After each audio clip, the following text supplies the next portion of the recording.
आज की वीडियो में हम बात करने वाले हैं कि आप टेरेस किचन गार्डन पर हल्दी कैसे लगा सकते हैं। सबसे पहले हम शुरुआत करेंगे कि हम हल्दी लगा कहाँ पर रहे हैं। दोस्तों, आप यहाँ देख सकते हैं कि हमारे पास कुछ क्यारियाँ यहाँ पर हैं। इसी प्रकार हमारे पास बड़ी क्यारी यहाँ पर है, जो आपको पिछली वीडियोस में भी हम दिखाते रहते हैं। तो आज हम इन्हीं क्यारियों में हल्दी लगाने वाले हैं। आपको सारा प्रोसेस बताने वाले हैं कि आप हल्दी को कैसे लगा सकते हैं, कैसे इसकी परवरिश कर सकते हैं। आपको पिछले साल के रिजल्ट भी दिखाएंगे कि हमको कितनी हल्दी पिछले साल प्राप्त हुई थी। यहाँ आप देख सकते हैं कि हमारे पास दो प्रकार की हल्दी है, एक काली हल्दी है और एक हमारे पास जो नॉर्मल हल्दी होती है वो हल्दी है। तो दोस्तों, आपको काली हल्दी दिखाऊंगा कि अंदर से ये ऐसे दिखती है। इसकी स्मेल थोड़ी सी अलग होती है, तो हम इसको पहली बार ट्राई कर रहे हैं। ज़्यादातर हम दोस्तों नॉर्मल वाली हल्दी ही लगाते थे। तो यहाँ दोस्तों पहले देखिए हम लगा कहाँ पर रहे हैं। हमारे पास ऐसे ग्रो बैग्स हैं बड़े, जिनको हमने ऐसे स्टैंड्स में दोस्तों लगा रखा है। ये स्टैंड्स हमने खुद ही तैयार करवाए थे, थोड़े से ज़मीन से ऊपर रह जाते हैं, जिससे कि छत पर सीलन की समस्या नहीं रहती और आपके ग्रो बैग भी सुरक्षित रहते हैं। दोस्तों, ऐसे ग्रो बैग्स ऑनलाइन आम ही मिल जाते हैं। जैसे इसका साइज़ 12 इंच के करीब दोस्तों इसकी चौड़ाई है और 9 इंच के करीब इसकी हाइट है। सो हल्दी के लिए ये बढ़िया आइडियल साइज़ होता है। इसी प्रकार जो हमारे पास बड़ी क्यारी है दोस्तों, इसकी जो लंबाई है वो 8 फीट के करीब है, जो इसकी चौड़ाई है ये 3 फीट के करीब है। दोस्तों, इसकी ऊंचाई भी 9 इंच के करीब है। इसमें भी आप हल्दी आसानी से लगा सकते हैं। हमने इनमें ही रिज़ल्ट पैदा किए हैं। सो दोस्तों, सबसे पहले आपने देखा कि हमने ऐसे ग्रो बैग्स में इस हल्दी को लगाना है। एक बात आपको और दिखाना चाहूँगा कि ये जो हमारे छोटियाँ क्यारियाँ हैं दोस्तों, इनको हमने ऐसे स्टैंड्स में रखा हुआ है। जो हमारे पास बड़े ग्रो बैग्स हैं, आप देख सकते हैं कि नीचे हमने थर्मोकोल को बिछा रखा है, जिससे कि सीलन की समस्या नहीं रहती। आपने जब भी इन ग्रो बैग्स को बिछाना है, बड़ी क्यारियों को बिछाना है, तो ऐसे थर्मोकोल नीचे रख लेने हैं, जिससे कि आपकी छत की सेफ्टी भी हो जाती है। अब दोस्तों, आपको बताते हैं कि मिट्टी का मिश्रण कैसा बनाना है। मिट्टी जहाँ पर आपने हल्दी के बीज लगाने हैं, मिट्टी ऐसी होनी चाहिए कि बिल्कुल भुरभुरी मिट्टी हो। जो पानी है वो ड्रेंच करता हुआ, मिट्टी को भिगोता हुआ बाहर निकल जाए, इसके अंदर जमा ना हो। तो जो हमारा मिट्टी का मिश्रण होता है दोस्तों, हम 50% मिट्टी लेते हैं। इसके बीच में हम 30% कोकोपीट, जिसे नारियल का बुरादा कहते हैं, उसको मिक्स करते हैं। अगर वो आपके पास नहीं है तो आप सूखे पत्तों का इस्तेमाल कर सकते हैं। इससे कि आपकी मिट्टी भुरभुरी हो जाती है, जो कि इनके लिए बहुत बढ़िया रहती है। बाकी का जो 20% बचता है, उसमें 10% आपने कोई भी ऑर्गेनिक फर्टिलाइज़र जैसे किचन कंपोस्ट, सूखा हुआ काऊ डंग, जहाँ आपने वर्मी कंपोस्ट जो कि बाज़ार में आम ही आपको मिल जाएगा, उसका किसी एक का इस्तेमाल कर सकते हैं। और लास्ट वाला जो 10% है दोस्तों, आप थोड़ी सी रेत इस्तेमाल कर लें, जिससे कि बहुत बढ़िया आपका पॉटिंग मिक्स बन जाएगा। आपका पानी जो है वो मिट्टी में जमा नहीं होगा, क्योंकि जब पानी जमा रहना शुरू हो जाए मिट्टी में तो पौधा विकास नहीं करेगा। सो दोस्तों, ये हो गया पॉटिंग मिक्स जो हमने इन क्यारियों में डाल रखा है।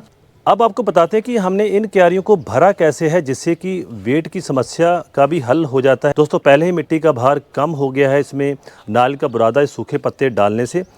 अब आपने क्या करना है कि देखिए, इस क्यारी को हमने पहले मिट्टी डालने से पहले सूखे पत्तों से भरा था। सूखे पत्ते हमने दोस्तों 2-3 इंच तक इसमें डाल दिए थे। वो सूखे पत्ते बाद में दोस्तों खाद का काम देंगे और आपकी छत पर वज़न कम हो जाएगा, मिट्टी भी थोड़ी इसमें कम पड़ेगी। तो सूखे पत्ते डालकर हमने इन क्यारियों को भर रखा है। सो अब हमारी क्यारियाँ बिल्कुल तैयार हैं हल्दी लगाने के लिए। दोस्तों, हम आपको ये भी बताएंगे कि आपने पानी की मात्रा कितनी रखनी है, बाद में फर्टिलाइज़र इसको कैसे देना है।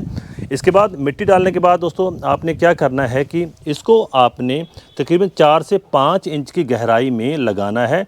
देखिए, हमने ऐसे मेड़ बना रखी हैं, आप देख सकते हैं सारी क्यारी में मेड़ बनी हुई हैं। तो यहाँ हमने गड्ढे निकाल रखे हैं दोस्तों। हल्दी के बीज को हमने 4 से 5 इंच नीचे रखना है और जो दोस्तों बीज की इनकी जो दूरी है वो भी 5 इंच के करीब होनी चाहिए। ये मस्ट है हल्दी के लिए, क्योंकि ये बहुत ज़्यादा ग्रो करती है, पूरे साल की फसल होती है, पूरा साल ये ले लेती है। सो आपने लगाने से पहले इस चीज़ का ध्यान रखना है। अब दोस्तों, हम हल्दी लगाने की शुरुआत करने वाले हैं। लगाने से पहले आपने ये ध्यान रखना है कि जो इसका दोस्तों शूट है वो ऊपर रहना चाहिए। देखिए, ऐसे आपने इस पर लगाकर इसके ऊपर मिट्टी डाल देनी है। दोस्तों आप देख सकते हैं हमने यहाँ पर ऐसे तोड़ मेड़ बना रखी है। इस प्रकार आपने इसको लगाते जाना है, इसके ऊपर आपने मिट्टी डालते जाना है। आपने कुछ ज़्यादा प्रेस नहीं करना है, इसको दबा के नहीं रखना। देखिए इस प्रकार आपने इसको सारा लगा लेना है।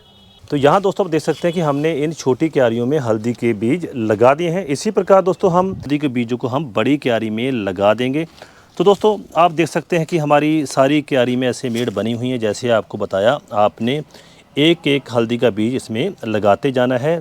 देखिए दूरी इसकी 5 इंच के करीब रखनी है, क्योंकि ये पौधा जब ग्रोथ करता है तो थोड़ा फैल जाता है। अब तक दोस्तों आपने देखा कि हमने हल्दी के बीजों को इन क्यारियों में लगा लिया है। अब बारी आती है इन्हें पानी देने की, और आपको बताते हैं कि आपने और कौन सी केयर करनी है। दोस्तों जैसे कि आप देख सकते हैं कि हमने मेड़ बनाकर इनको ऐसे लगा लिया है। तो जब आपने पानी देना है, इसे आप बहुत गीला नहीं करना। आपने पाइप लगाकर दोस्तों इसे पूरा नहीं भरना, क्योंकि हल्दी को उगने के लिए केवल थोड़ा सा मॉइस्चर चाहिए होता है। आपकी मिट्टी में केवल थोड़ा सा मॉइस्चर होना चाहिए। देखिए हम बड़ी सावधानी से इसे पानी दे रहे हैं। आप ऐसे फव्वारे का इस्तेमाल कर सकते हैं, बजाय कि इसे पूरा पानी के भरने से आपने इसके ऊपर पानी की स्प्रे करनी है। आपने दोस्तों 1 महीने तक इस बात का ध्यान रखना है कि इसको कभी भी पूरा कंप्लीट पानी से नहीं भरना, वरना ग्रोथ पर इसका फ़र्क पड़ जाएगा। दोस्तों हल्दी के लिए पहले 4 महीने बहुत ज़रूरी होते हैं। इन महीनों के दौरान आपने भरपूर मात्रा में इनमें फर्टिलाइज़र भी डालना होता है। आप कौन सा फर्टिलाइज़र इसमें इस्तेमाल कर सकते हैं दोस्तों? हम केवल ऑर्गेनिक फर्टिलाइज़र की ही बात करेंगे। आप इसमें वर्मी कंपोस्ट डाल सकते हैं। इसके बाद घर में बनाया हुआ किचन कंपोस्ट, जो हमने दोस्तों मिट्टी तैयार करते समय डाला था, किचन कंपोस्ट डाल सकते हैं।